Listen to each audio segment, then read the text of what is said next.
AMD-you were supposed to be the chosen one.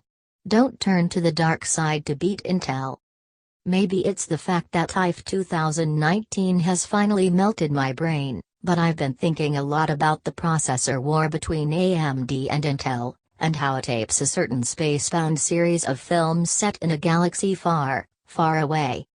While it's a bit too easy, and simplistic, to paint Intel as the big bad empire, and AMD as the plucky rebel alliance that wants to overthrow Team Blue's tyranny, I don't think AMD's story, for the moment at least, resembles the original Star Wars trilogy.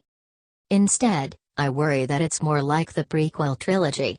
And yes, that means it's not good news.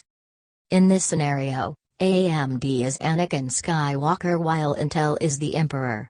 I guess that makes Qualcomm Jar Jar Binks.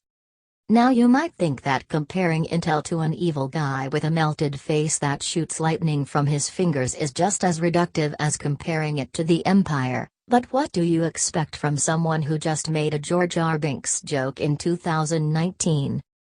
Anyway, hear me out. The crux of the matter is that AMD is gunning hard to take down Intel, but there's worrying signs that by trying to defeat Intel, it's turning to the dark side. The thing is, AMD is supposed to be the good guy, bulldozing its way to victory. For a good few years now, AMD has enjoyed some excellent press. Its enthusiast Threadripper CPUs showed us that you can have consumer processors with huge core counts and still be, relatively, affordable, and its recent AMD Ryzen 3000 series of processors launched to great critical acclaim, unlike the prequel trilogy. This has led to stellar sales, with AMD's shipments of its Ryzen 5 3600 chip almost equaling Intel's entire CPU sales in some markets. Considering how dominant Intel has been for so long, this is a remarkable turnaround. And so AMD, like Anakin, was fated as the chosen one. In Star Wars terms, AMD now had midichlorians out of the wazoo. But, like Anakin, AMD liked its taste of power and wanted more, and the dark side was there to tempt it. Don't worry, I'm probably going to drop the Star Wars stuff now, as even I'm bored of it. The first sign of trouble was news that a long-running class action lawsuit against AMD for its claims about its Bulldozer CPUs had been settled, with AMD having to pay out $12.1 million. Back when AMD launched its FX Bulldozer processors, it claimed that it was the first native 8-core desktop processor in adverts, in a clear bid to win customers away from Intel.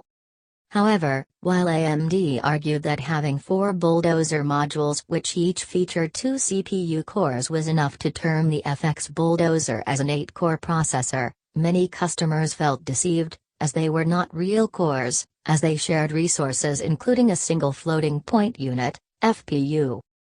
Being taken to court by customers who felt deceived by your marketing, and losing, is not a good look, and AMD was probably hoping this would all be forgotten about. Maybe we'd all move on, and AMD would quietly learn its lesson about overpromising in a bid to score a win over Intel. Only problem is, that didn't happen. It's like poetry. Instead, AMD has been getting in more hot water after it was discovered that its Ryzen 3000 CPUs don't hit their advertised boost speeds.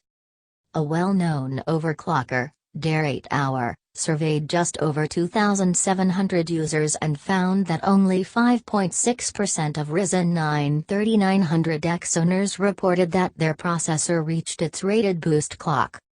Dare8Hour found that only 14.7% of chips were hitting the advertised boost speed of 4.4 GHz or more. Only 1.8% of respondents actually bettered that speed with their processor.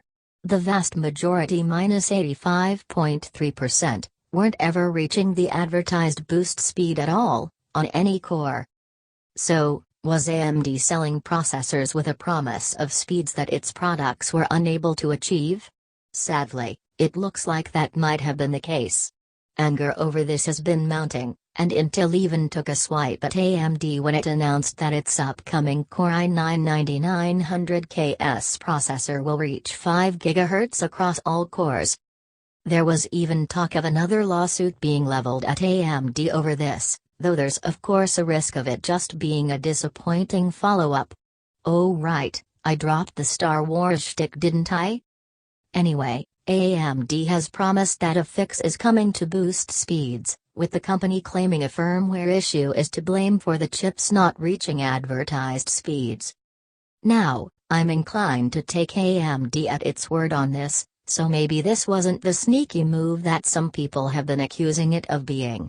But, there's still a lot of anger over how AMD kept quiet about all of this. I love the fact that AMD is bringing the heat to Intel, but I wish it could do it without resorting to cheap tricks. It's better than that. Stick to the high ground, AMD. We all know how that turns out.